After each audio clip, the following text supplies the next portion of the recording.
Hello everyone. So, it would appear that over the past 10 months, Stop Killing Games, an initiative made with the intention of preventing large gaming companies of essentially taking away the product that we purchased from them. As in, it's very common that when you purchase a game and then you play it for a little bit, eventually that game gets shut down, and any game with an online capacity gets killed off. Because that's just how it works. The company doesn't want to maintain the servers, and so they put it down. The purpose of Stop Killing Games was so that instead of a company just killing off the game, taking it away from the players, making sure that you can no longer enjoy it in any way, shape, or form, this would essentially make it so that the company has to leave the game in such a state that if players want to take the onus upon themselves of maintaining the game, they can, as in private servers, as in for a single player with an online capacity, just make it so that the player can play without that online capacity. Stuff like that, simple stuff that would just require a minimal level of care from the company that's providing you with a product that you are purchasing and not renting. Because this is the most important detail, right? Companies like to pretend as if we're buying their products in order to just rent them. We're just buying a rental. We're buying a temporary license when that is not the case. We are buying the product, as in the game. We want to play the game that we are purchasing. Otherwise, that's just not what's being sold to us. Meanwhile, Ross, the guy who organized this whole movement, has been trying to do this for the past 10 months, and unfortunately, due to something that happened right at the beginning, Pirate Software, the movement has kind of been dead. Now, what did Pirate Software do right at the beginning of the movement? He made a stream, first of all, and then he made 2 videos talking about this, where he basically, I was going to say misinterpret, but I'm going to say misrepresent. And the reason why I say misrepresent will be explained later, so you have to stick around and watch the rest of the video. But basically, he went out and stated, full bore, fully chest out, that this was a manipulative movement meant to kill live service games. He painted this in the worst possible light, insulted Ross, the creator of the movement, and said all sorts of really mean-spirited, petty things that really surprised a lot of people because, Pirate Software presents himself as very, very customer-focused, his whole name is Pirate Software, right? Like, when do you pirate things? When you can't access it for the full price. And so he is a very strong defender of the idea that pirating is not a malicious act, it is something that you do when you need to, well, not when you need, but when you cannot access the product any other way. He does not seem to be of this opinion, though, at least not in his real life, because, well, as we see, as soon as a movement comes out that is focused entirely on protecting customers from companies, from being taken advantage of, he is immediately 100% against it, and he will lie and deceive and misrepresent in order to, well, pretend as if the movement is not what it is. Now, why do I say that he is lying and deceiving people? Pirate Software presents himself as an expert on all things gaming. Now, he worked at Blizzard, and people have claimed that he was a janitor, people have claimed he was a nobody, people have claimed he was an intern, people have claimed all sorts of things. He claims that he was a very important person at Blizzard, very capable coder, very, very, very relevant person in the company. Everybody knew him, shook hands with the CEO.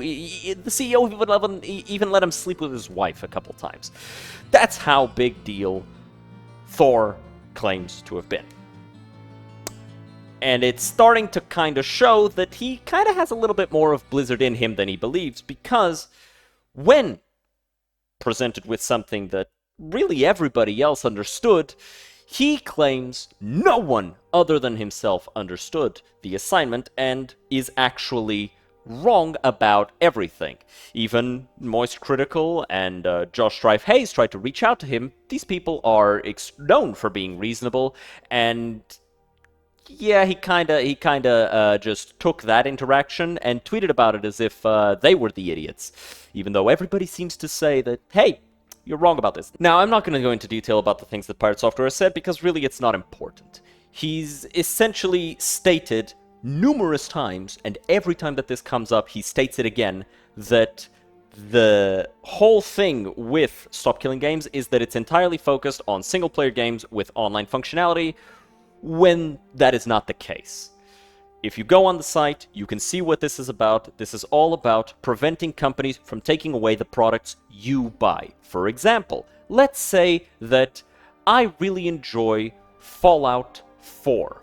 Now, Fallout 4 has the Creation Club, it has online functionalities, and so, because of this, if Bethesda ever feels like they don't want to support Fallout 4 anymore, they just turn off the servers and I can't play my favorite game anymore.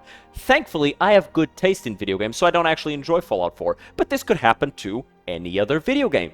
For example, Dark Souls, Dark Souls 2, Dark Souls 3, Dark Souls 2, Scholar of the First Sin, Dark Souls 1, Prepare to Die Edition, Elden Ring. These are all games with online functionalities that are very much tied into the game. If From Software decided that they no longer wanted to support these games, they could just axe the game server, and now you can't play the game anymore. They kind of did this for Demon's Souls, but they left the game playable, and that's what's being demanded. You've sold us a product, we've purchased that product. It's ours now, you don't get to take it from us. Imagine you own a car, but you don't drive around all that much. So after 2 months of not driving your car, the company just comes over and say, hey, you're not using this anymore, are you? And they just take your car away from you. That would be stealing, correct? Correct. You, good sir, person watching this, are absolutely right. And Pirate Software is an idiot. But not just an idiot. Because you see, there's two types of people who are wrong about something. You've got the person who doesn't know any better. Now, this person is an ignorant. He can be educated, sometimes not, but, you know, most of the times you can educate this person. The second type is the liar. The person who knows he's wrong, he knows that you know that he's wrong, and yet he's still doubling down. Pirate Software is an expert. Therefore, he loses the privilege of being assumed to just be an ignorant, especially because of his attitude. Now, he did tweet out about this. He deleted the tweet. I'm not going to read it out for you, so make sure to pause the video and actually read through this whole thing. Now, he claims that Ross's community and Ross himself are extremely toxic about the whole situation, and yet, if you've watched the Moist Critical video on this, you've seen the clips. I'm not going to dig through and get the clips myself from Pirate, but essentially, he opened up this entire conversation by insulting Ross, by calling him names, by saying all sorts of extremely vicious, petty, rude things about Ross's ideals, Ross's reasoning for doing what he's doing, and overall just shitting all over the movement. And because of that, the movement lost a lot of traction. Now, I'm not going to say that he is 100% the reason why the movement is dying, but if you want to know one of the major reasons, Pirate Software is that reason. Ross himself states in his most recent update on the movement, which I will be leaving in the description below, along with Charlie's video and some other people who have reacted about this. Make sure to check them all out. He says himself, the movement was picking up speed, those 2 videos come out, and all of that speed dies. And in fact, a lot of the criticism of his movement that has come out in recent times has essentially just been people parroting Pirate Software's talking points, stating that this is just about making sure single-player games with an online component are available no matter what. But that's not the case. The language used by Ross specifically is meant to encompass not just these games, but also massive multiplayer online games, such as World of Warcraft. World of Warcraft Classic was kept alive by private servers. The same went for Wrath of the Lich King. And in fact, Wrath of the Lich King private servers are back online because Blizzard discontinued theirs and moved them over to Cataclysm, which nobody fucking wanted. But I digress. The reason for this movement is to ensure that if a company no longer wants to maintain a game, they don't have to. But they do have to make it so we, the players, can still enjoy the game. Pirate Software doesn't want this. Now, I once called somebody else an industry plant. They reached out to me, and, you know, I said, all right, I might have overdone it that one time. But I think it's pretty safe to say that we see Pirate Software, a man who started streaming and within weeks had thousands of viewers out of nowhere with no previous platform formed, a man who is making his own game and yet hasn't updated it in months, a man who really isn't that entertaining outside of the quote-unquote wisdom that he shares, most of which is, you know, kind of being put on check right now. Yeah, this man may just be an industry plant, somebody who is charismatic and yet doesn't deserve the platform that he has because, at the end of the day, he does not respect his audience, he does not respect his fellow creators. Both in this category and in video games. We've seen it in World of Warcraft, we've seen it in other MMOs that he's played where he's just been extremely toxic, nobody likes him outside of his own community, and everybody rejoices when he leaves.